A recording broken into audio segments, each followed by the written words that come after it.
वैसे ही राजद ने जो कहा है, अब सोचिए 1 करोड़ लोगों को नौकरी दे देंगे। कहां से करोड़ लोगों को नौकरी दे देंगे?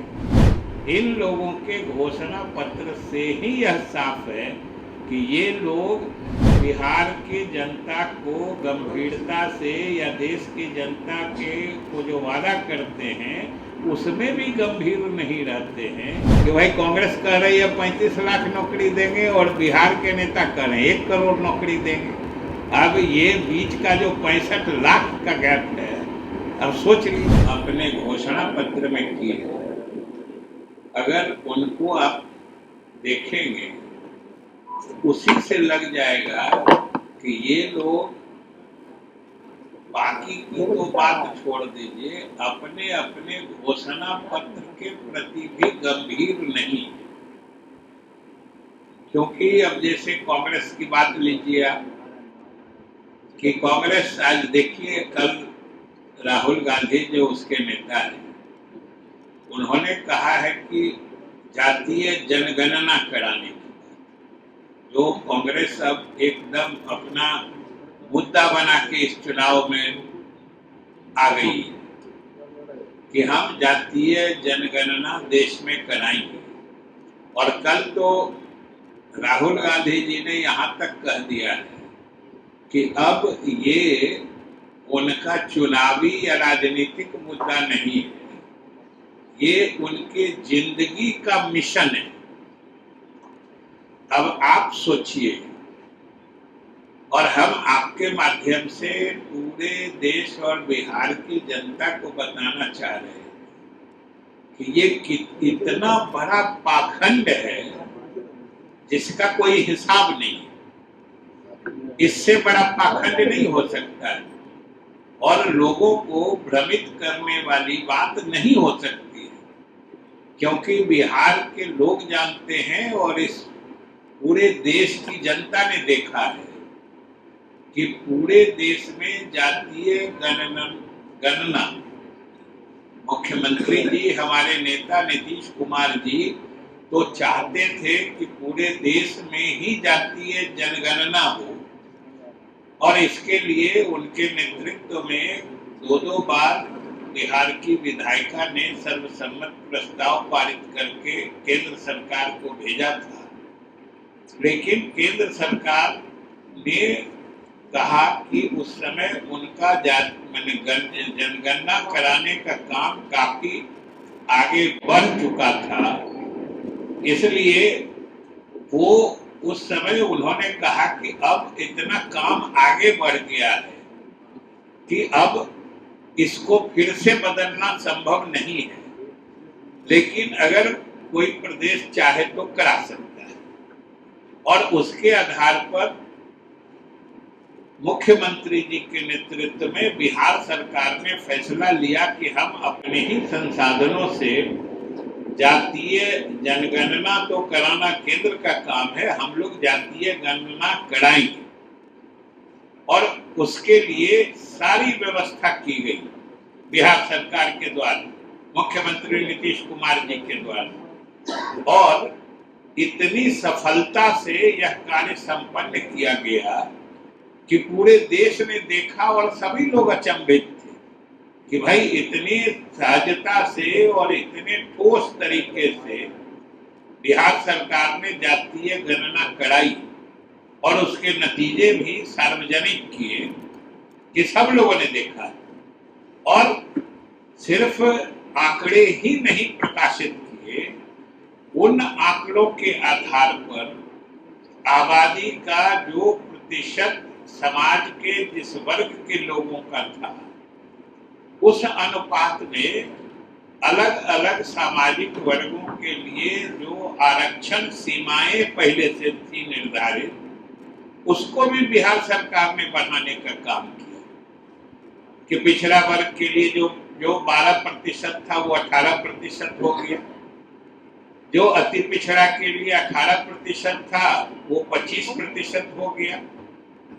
वैसे ही जो अनुसूचित जातियों के लिए जो 14 से 16% था वो 20% हो गया। अनुसूचित जनजाति के लिए जो 1% था वो 2% हो गया। और यही नहीं, इसके अलावा सभी जातियों के गरीब परिवारों की भी पहचान की गई, जिसमें उच्च वर्ग के लोग भी थे, ऊंची जाति के लोग और परिवार भी थे, और उनके परिवार को, गरीब परिवार को चिन्हित करके उनके आर्थिक उन्नयन के लिए, उनके आर्थिक प्रगति के लिए बिहार सरकार ने मुख्यमंत्री की सोच के मुताबिक अलग योजना बनाई, जो अभी चल रही है, मुख्यमंत्री लघु उद्यमी योजना, जिसके तहत इन गरीब परिवारों को, जिनको जातीय गणना में चिन्हित किया गया है, उनको अलग से 2 लाख रुपए की सहायता दी जा रही है, कुछ रोजगार व्यवसाय करके अपने परिवार की आर्थिक हालत, माली हालत सुधारने के लिए। ये इतना बड़ा ऐतिहासिक काम था, आज तक पूरे देश में, इतिहास में कभी किसी सरकार ने इसको सफलता से नहीं करा पाए, तो ऐसी सफलता पाई है। और आप आज जातीय गणना या जनगणना की बात करते हैं और बिहार सरकार की उपलब्धि की चर्चा नहीं करते हैं, ये तो भाई सरासर नाइंसाफी है, पहली बात। और दूसरी बात कि पूरे देश के लोगों ने देखा था, जिस समय इंडिया का गठन हुआ था, वो भी हमारे मुख्यमंत्री के पहल पर हुआ था, अकेले श्रेय इनको था। और जब उसके कार्यक्रम बन रहे थे, उस समय जब जनता दल यू के तरफ से ये प्रस्ताव दिया गया था कि इंडिया का मुख्य मुद्दा बने जातीय जनगणना देश में कराना, तो इसी राहुल गांधी जी ने ममता बनर्जी के इशारे पर इसको खारिज कर दिया था। ये देश भर के लोग कोई भूला है क्या? ये कौन नहीं जानता कि इंडिया का पहला मुद्दा, जनता दल यू का मानना था कि देश में जातीय जनगणना होनी चाहिए, जिसको राहुल गांधी जी ने ही ममता बनर्जी से मिलकर खारिज करना, उनका फट रहा है जातीय जनगणना कराने के लिए। इसीलिए हमने कहा कि ये पाखंड है, मतलब अपने ही वादों के प्रति ये गंभीर है, गंभीर नहीं है, ये अभी से दिख रहा है। वैसे ही राजद ने जो कहा है, अब सोचिए 1 करोड़ लोगों को नौकरी दे देंगे, कहां से करोड़ लोगों को नौकरी दे देंगे, और क्या क्या इतना बिजली फ्री कर देंगे। और अब तो अभी तक के विभिन्न सरकारों के अनुभव बता रहे हैं कि जहां जहां इस तरह के फ्री बिजली दिए गए हैं, कहीं तो कोई सीमा तक देता है, या जहां भी सीमा तक दिए हैं, उसके अंतिम नतीजे जो अर्थव्यवस्था पर हो या उपलब्धि के हिसाब से हो, वो अच्छे नहीं आ रहे। इसलिए सबसे बड़ी बात है कि इन पार्टियों ने जो आज के बिहार के परिप्रेक्ष्य में कहिए तो महागठबंधन, और देश के कंटेक्स्ट में कहिए तो इंडी गठबंधन, इन लोगों के घोषणा पत्र से ही यह साफ है कि ये लोग बिहार की जनता को गंभीरता से, या देश की जनता के को जो वादा करते हैं उसमें भी गंभीर नहीं रहते हैं। ऐसी ऐसी बातें करते हैं, बातें कुछ करते हैं, और जब कर्म करने की बात आती है तो कुछ करते हैं। आप देखिए, जातीय गणना आज कर रहे हैं, लेकिन कल तक क्या हो गया था कांग्रेस को, जो नहीं मुद्दा बना, आज भी चर्चा करते हैं। तो ये नीयत की नाइंसाफी देखिए कि उसमें बिहार सरकार की उपलब्धि की चर्चा नहीं होती। अगर जरा भी ईमानदारी होती तो जो देश में हमारी ऐतिहासिक उपलब्धि है, पहली दफा जातीय गणना कराने की, तो कम से कम इतना तो उनका दिल या जमीर जो कहता है वो उनको कहता, उनको पुकारता कि भाई जरा हिम्मत करके बोल दीजिए कि बिहार ने कराया है, नीतीश कुमार ने कराया है, और अब हम उनके अनुसरण में देश में कराएं, अगर आपकी ईमानदारी हो तो। लेकिन ये भी नहीं है।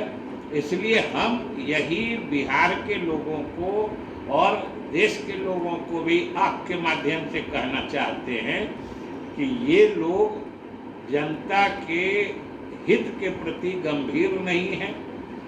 जो कह रहे हैं, जो वादे कर रहे हैं, उसके लिए इनके पास कोई नीति कार्यक्रम नहीं है। ये सिर्फ भावनात्मक शोषण करने के लिए कुछ ऐसी बातें कर रहे हैं जो खुद उन्होंने अपने से ही उन बातों का गला घोंटा है।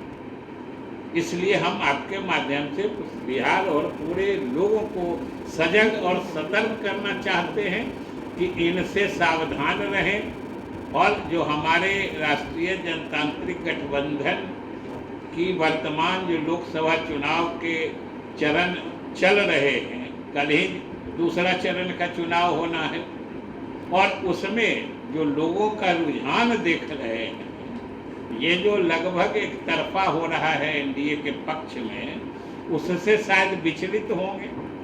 कल तक अपने ही जिसका विरोध कर रहे थे, आज उसी को अपने जिंदगी का मिशन बता रहे। समझिए कैसा विरोधाभास है, कैसा चरित्र है, ये सोचने की बात है। इसलिए हम आपके माध्यम से लोगों से अपील करते हैं कि इनके इस तरीके से मतलब दोहरी बातों के चक्कर में न फंसें और जो उन्होंने मन बनाया है कि एनडीए को पहले से भी अधिक प्रचंड बहुमत से जिताने का, वो उस पर कायम रहे। यही हम आपके माध्यम से कहना चाहते हैं। नौकरी कहाँ से देंगे?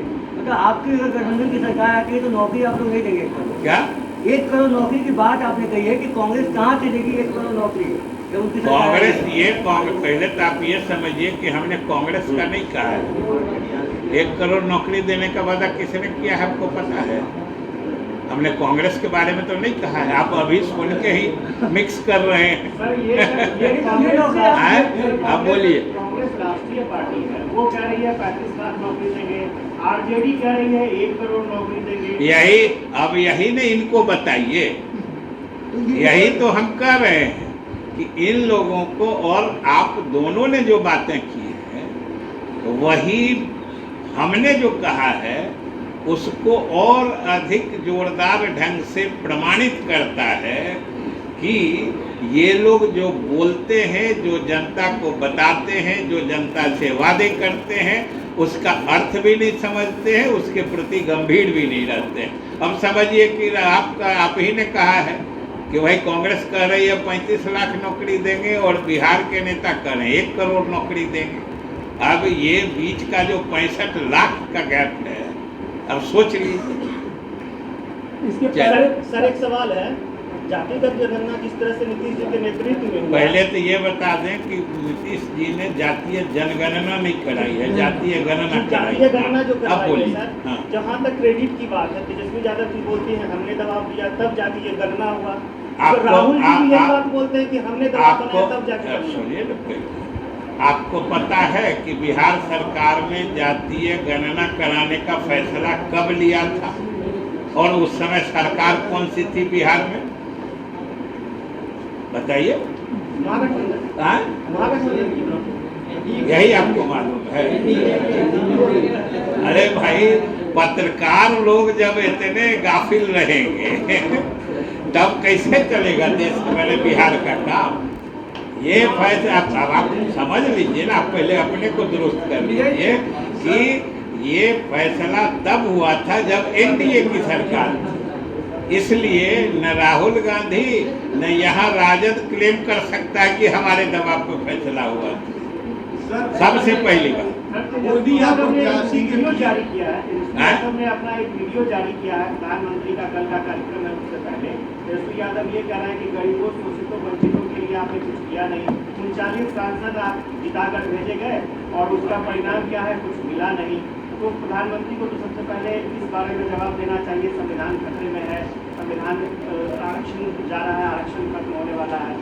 पता नहीं, वो वीडियो तो हमने देखा ही नहीं है, इसलिए उस पर हम कुछ नहीं कहेंगे। जहाँ तक संविधान जाने की बात है, इतना तो हम कहते हैं जो बोलते हैं उनका दिल भी कहता होगा कि इस देश के संविधान को कोई न बदल सकता है। हाँ, याद करिए कि जहाँ तक संविधान में संशोधन की बात है, दोनों चीज समझ लीजिए। और ये फर्क जरूर मीडिया की भी जिम्मेदारी है कि लोगों को बताएं कि संविधान में संशोधन करना और संविधान को बदल देना, ये दोनों दो तरह की बात है।